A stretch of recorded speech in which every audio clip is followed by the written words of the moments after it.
Good morning, this is Kelly Porter. I am the author of Perfectly Planned, a memoir of my life of overcoming incest, child molestation, rape, being abandoned, experiencing drug and alcohol abuse, promiscuity, and today I'm going to have a discussion with Laquita, and the discussion is going to surround Perfectly Planned and how the book may have helped her overcome some things, or how the book may have enlightened her, or if the book has helped her at all.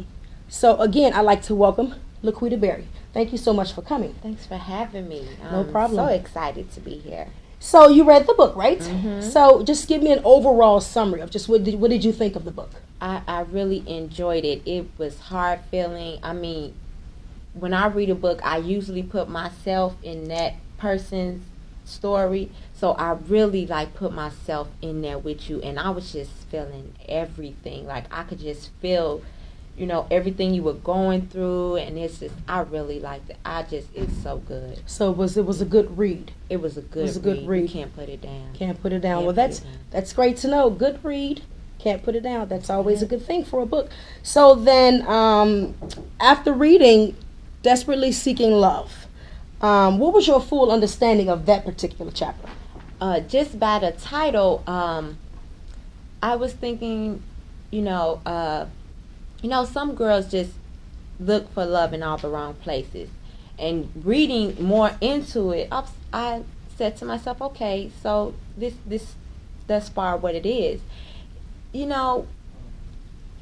When things happen in your life and your father's not there, your mother's dead, that's what you're basically doing. You're just trying to find love. You're just trying to find somebody to fulfill whatever mom or dad didn't do. Mm-hmm. And then you also have, friends and, other people that just down you. So that is what you're doing. You just seeking love. Desperately seeking love. Absolutely. I know I elaborate a lot on promiscuity in the chapter, Desperately Seeking Love. And the reason being for that is, as you pointed out, when a child is, or a teenager, generally it's the mother and the father. That's where the love is supposed to come from. That is where the love is supposed to be taught.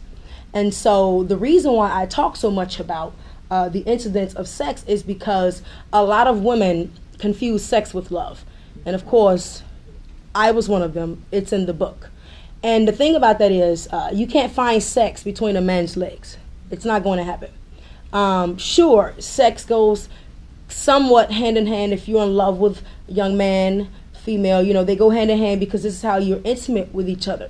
But I wrote that chapter and I expounded so much on that because I wanted women who read the book to understand that it doesn't matter how much you give your body to someone. That's not going to bring you love from that man. That's not going to make him respect you more. That's not going to make him do anything other than to want more of your sex, more of your body, and then it becomes degrading. So, a lot of people were kind of wondering, are you sure you want to mention that? That's very important because when you are abused, think about the situation. When you're sexually abused, mm-hmm. Child, sex is what you're being introduced to. And we all know predators or pedophiles are not strangers. They're someone you're very familiar with, someone, your friend, maybe an uncle, sometimes father, brothers, cousins. So these are people who are exhibiting love to the child. So now you're connecting the sex that they want from you and the love. Because one of the things a predator will say is, if you love me, you'll do this for me. Yeah. So in the back of the child's mind, well, I do love this person. And now they don't realize it, but they're being manipulated into having sex. So when you get older and you become an adult, you still have that unnatural connection in your head about sex and love. So now you're seeking the love that you didn't receive from maybe your father or your mother. And now you're seeking it in ways from all of these men. And these men, that's why I elaborate so much on that chapter. And I really like it because my friend was molested by her mother's boyfriend. Wow. And her mother knew about it. She told her mother about it. And to this day, to this day, my friend is just like, she is just like the wildest thing out there. And I have to talk to her, and she just, it hurts me because that's my girl, that's my best friend. And the book, that's really the chapter when you went into it, and it just really described her. And I was telling her, wow, just read it and take a look at it, and just stop. Mm-hmm. And she was trying to find love. Mm-hmm. She was trying to find love. She was, this guy, this boy, we in grammar school. Wow. This guy, and it went from grammar school to high school, from high school to college, to now we're adults. Mm-hmm. And she's still, and I'm just still in it. And I'm just like, you need, forgive your mom. Absolutely. Forgive her husband. Mm-hmm. She now made him her husband. She married him? She married even him, after? even knowing. He molested. Mm-hmm, knowing. So it's, forgive. And, she just like, I can't, it was her fault. I'm like, you can't get through life like that, just holding on to that. Forgive, let it go, move on with your life. Well, Laquita, your friend, you feel free to give her my phone number. Because as you said, you saw her while you was reading that book. I was her. And so I know exactly how she's feeling. And here's the thing. When I was out there like that, seeking love, a lot of people would say, you shouldn't do this, you shouldn't do that. You got to respect yourself. Well, if you're not taught respect, you don't know respect. If you're taught sex at an early age, that's what you're going to do. Now, on behalf of the forgiveness portion, she's not going to be able to forgive until she goes back there and deal with it. So I'll ask you to see if she'll be willing to talk to me. I'll be more than willing to talk to her. I'll give her a book, because these are the women that I want to reach out to. I want to touch. I want to use my life to inspire them to know that irregardless of what you go through in the past, your past should not determine your present. So feel free to give her my number. If you want to connect her with me on Facebook, I'll be glad to chat with her. Good. Okay, and so moving on to the next question, the chapter, The Ringleader. How did you feel? I know these chapters are very detailed. You're talking abuse from, 8, 9, 10, 11, 12, all the way up until, You knew what going on. Yeah, until I knew what was going on. Exactly. So when you see an expression, like Laquita just did, it's because the chapter is so detailed about what happened, and I'm a baby. So I want you to just elaborate a little bit about when a child is introduced to sex at such an early age or the same sex. Can you understand how she or he would grow up confused about their sexuality? I mean, if you have an older cousin introducing you to a same girl, and you looking at her like, I know I'm not supposed to, but I'm not sure. Kids do get confused. I mean, especially when you don't explain sex, women and men sex, girl and girl sex. If you don't explain to your child the sex part and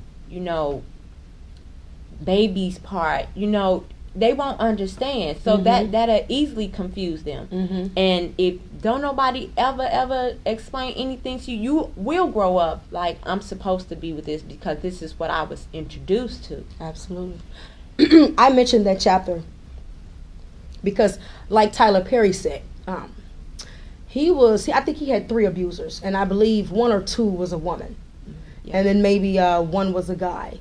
And the one thing he said on the Oprah Winfrey Show was he did not feed the seed. And the seed was the male that molested him. The seed is that urge. The seed is your body calling for those pleasures. And see, he was, I don't want to use the word smart enough, or he was brave enough, or maybe he understood, because he chose not to allow that seed to take control over his manhood, because then he would be perceived as a homosexual man. Now, I bring that up because being introduced to girls at 8 years old and not having sex being discussed to me. So as I got older, that same seed was always there, but now it surfaced. And so now I'm learning to act on this seed.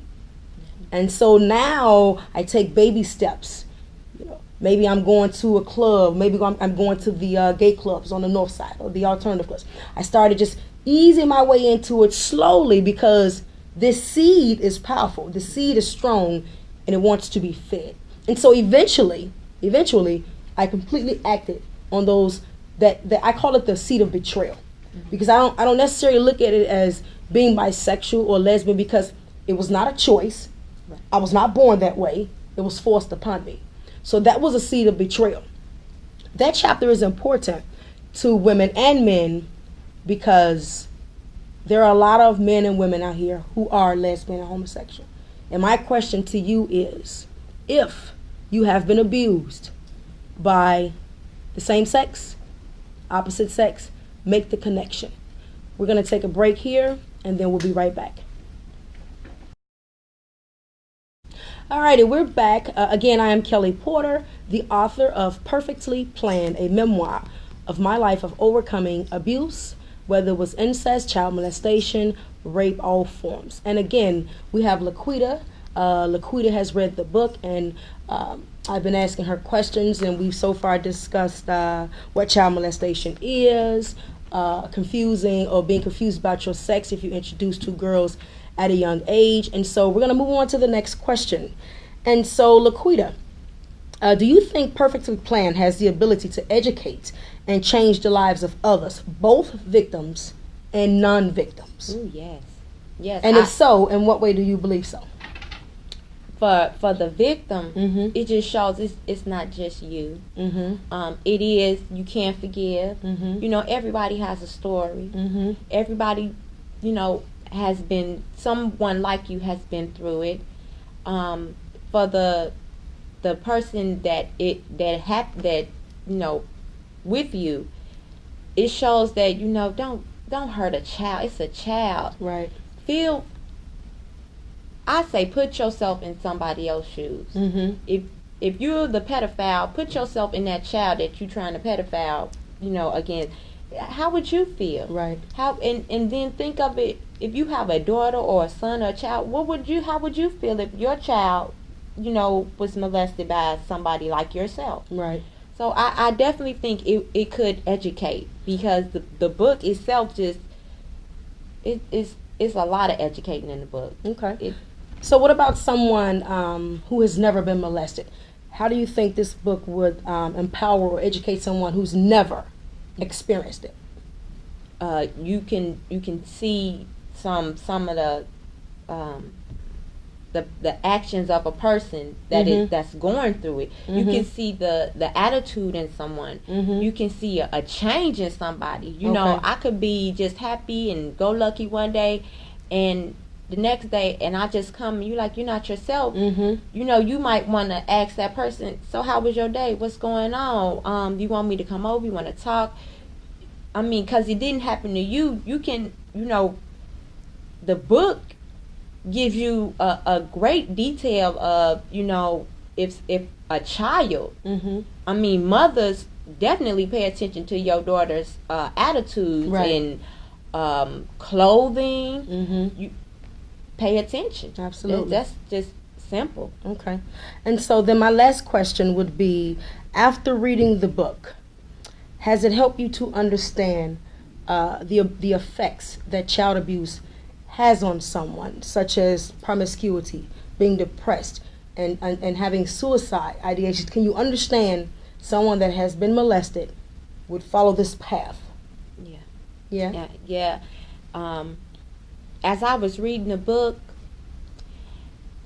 and I was thinking about some things, me as a mother, and I have 3 girls, and after reading the book, it just did it make you paranoid? It did. it did. But you know what? It's like you can't. I wanted to.